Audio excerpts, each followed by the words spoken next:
আমি যেদিন ময়দানে মুসলমানদের নিয়ে নেমে যাব না, সেদিন এমন ছাটা ভাঙা মাছ শুরু করব যে আপনাদের পতাকা বহন করার লোক থাকবে না। কেস ওরকম কেস আমাদের বহুবার জেল খাটা আছে।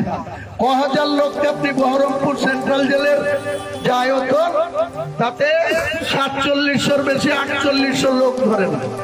লাখ লাখ লোককে রাস্তায় নিয়ে নামাবো আর ছাটা ভাঙা মাছ দেবো আর জেলে যাব। অর্জুন সিং কিছুদিন আগে বলেছিল বাবরি মসজিদ ও বানাবে আর আমরা বুলডোজার নিয়ে ভাঙতে যাবো। আমি কি বলেছিলাম? অর্জুন সিং এটা ব্যারাকপুর না আর বিহারও না, এটা পশ্চিম বাংলা আর মুর্শিদাবাদ। আর আমার নাম হুমায়ুন কবির। তোমার যদি বাবার ক্ষমতা থাকে, তুমি বাবরি মসজিদে তো দূরের কথা 1 কিলোমিটার দূরে এসে দেখাবা, তোমাকে আমি জেসিপি দিয়ে গর্ত করে 10 ফুট মাটির তলায় পুঁতে বলেছিলাম। কি বলেনি?